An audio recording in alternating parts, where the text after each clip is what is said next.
ভাই কি সমস্যা? আসল কথা হচ্ছে সমস্যা কিছুই না, সমস্যা একটাই যে ও সূত্র মুখস্থ করে। সূত্র মুখস্থ না করলে হচ্ছে না। বুঝলেন না? তৃতীয় 73 পৃষ্ঠা সপ্তমটা। দেন সেটা কেমন জানি, এটা কেমন এটা বুঝলেন না? এটা মানে দাবাস না। মূলধন ভাই জিনিসটা কি?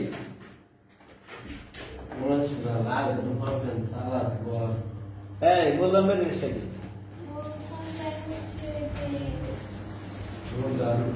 কস্ট অফ ক্যাপিটাল কি?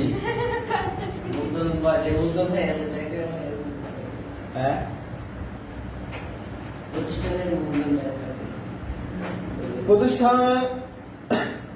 প্রতিষ্ঠানের প্রয়োজনীয় মূলধন সরবরাহ করার পর ঋণদাতাকে অথবা সরবরাহকারীকে যে সুবিধা দেওয়া এটা হলো মূলধনের ব্যয়। সহজ ভাষা আজকে বলছে কিনা দেখে নেই।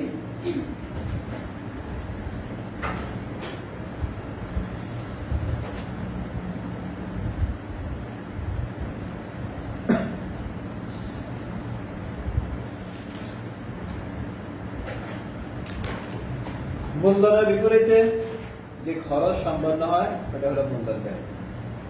ধরো তুমি যদি লোন আনো ব্যাংক থেকে, বিনিময়ে কি দাও? সুদ দাও। এটা হলো ঋণকৃত মূলধনের ব্যয়। যদি তুমি শেয়ারের মাধ্যমে মূলধন সংগ্রহ করো, বিনিময়ে কি দাও? লভ্যাংশ। শেয়ারের মাধ্যমে লোন আনলে বিনিময়ে কি দাও? লভ্যাংশ। এটা এই লভ্যাংশটা হলো মূলধনের ব্যয়। আবার কি আনতে পারো? আর কি হতে পারে?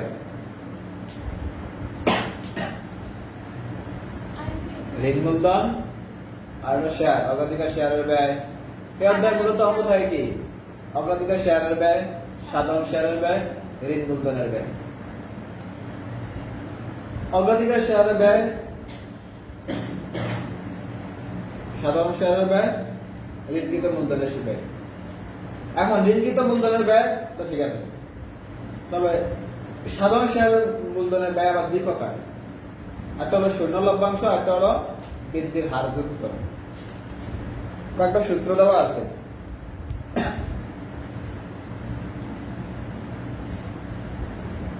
যেমন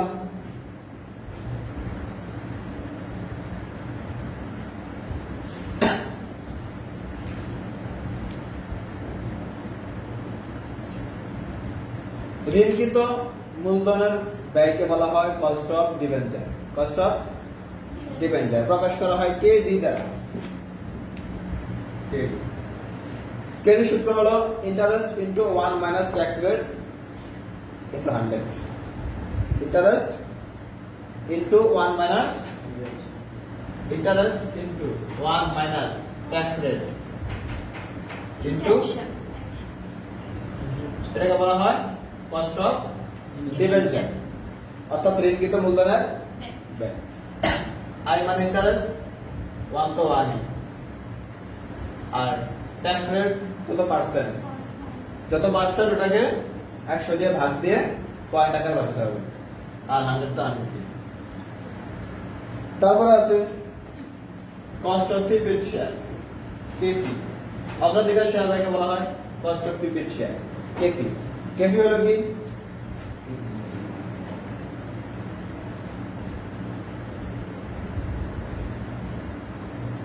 ইনটু 100 নাকি? এমন না?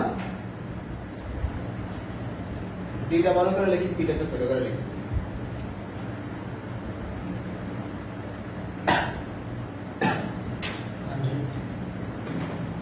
হাজারটাই না?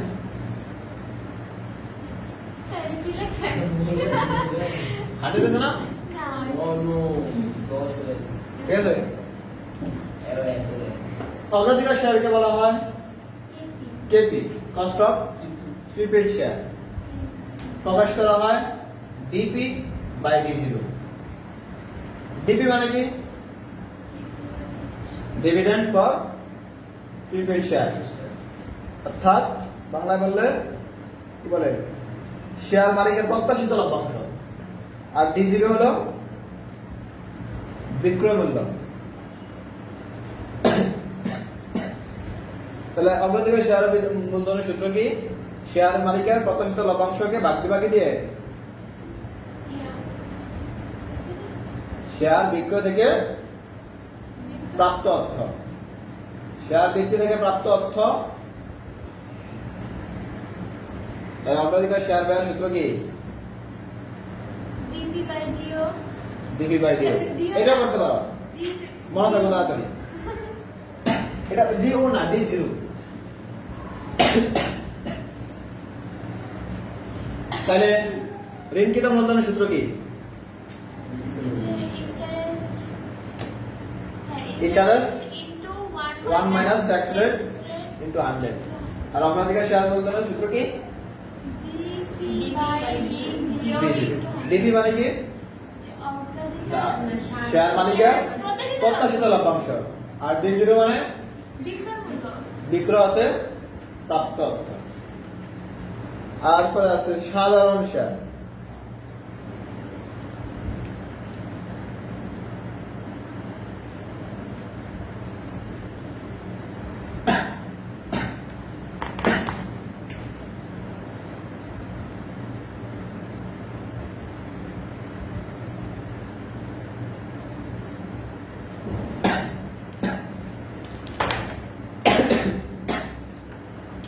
এটা হলো শূন্য লভ্যাংশ। লভ্যাংশ পদ্ধতি বলছিলাম, সাধারণ শেয়ার মূলধনের সূত্র হলো দুইটা, একটা হলো শূন্য লভ্যাংশ পদ্ধতি, একটা হলো বৃদ্ধির হার যুক্ত থাকলে। শূন্য লভ্যাংশ পদ্ধতিটা হলো কেই cost of equity equal D1 by P0। D1 মানে কি? D1 মানে কি? লভ্যাংশ। D1 মানে কি?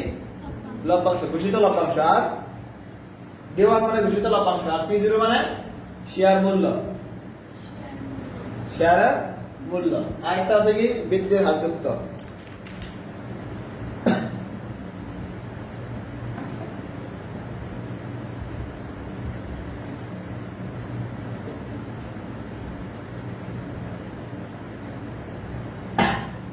বৃদ্ধির হার যুক্ত থাকলে কস্ট অফ ইকুইটি মানে কি হয়?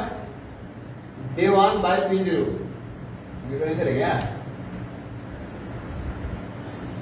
D1 by P0 plus growth rate. Growth rate মানে বৃদ্ধির হার ইনটু 100। এটা হলো যদি কি থাকে? বৃদ্ধির হার থাকে, যে প্রতি বছর এত পরিমাণ হারে বৃদ্ধি পায়, এরকম কথা থাকলে। এখন D1 কি? ডিও হচ্ছে যে লভ্যাংশ। বৃদ্ধির হার যখন থাকবে তখনকার D1 হলো D0 into 1 plus G। D0 into 1 plus G। এক D0। D0 মানে কি? D0 মানে কি? D0 মানে কি? হ্যাঁ, বর্তমান বাজার মূল্য।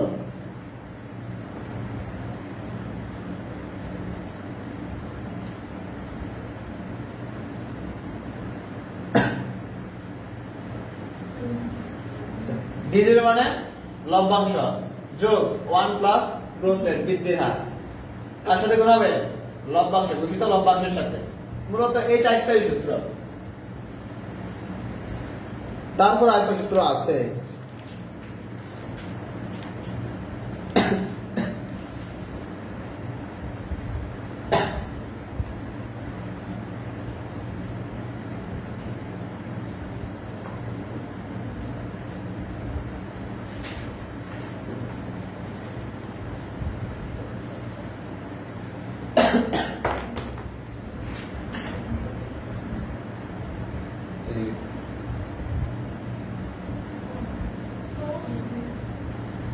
আরেকটা সূত্র আছে, এভারেজ কস্ট অফ ক্যাপিটাল।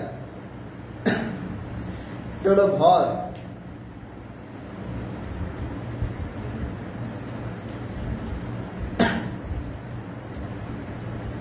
আগে ভর নির্ণয় করতে হবে।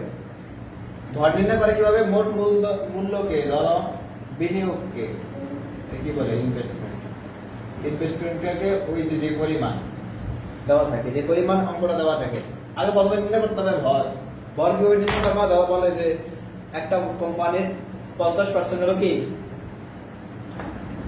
একটা কোম্পানির কি বলে, একটা কোম্পানির মূলধন হলো 12 লক্ষ টাকা, তার মধ্যে 3 লক্ষ টাকা হলো কি, 3 লক্ষ টাকা সাধারণ শেয়ার মূলধন, 4 লক্ষ টাকা অগ্রাধিকার শেয়ার মূলধন, বাকিটা ঋণকৃত মূলধন। এখন এই যে 3 লক্ষ টাকা সাধারণ শেয়ার মূলধন, সাধারণ শেয়ার মূলধন 3 লক্ষ টাকা, 12 লক্ষ টাকার কত অংশ, এটাকে বলা হয় ভর। ভর নির্ণয় করার সাথে সাথে কি করতে হবে, ভর নির্ণয় করে তারপরে কি নির্ণয় করতে হবে, এই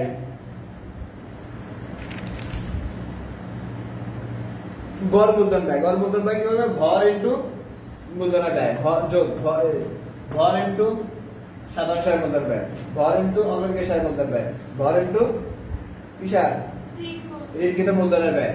শেষ। আমরা একটা অঙ্ক দেখবো।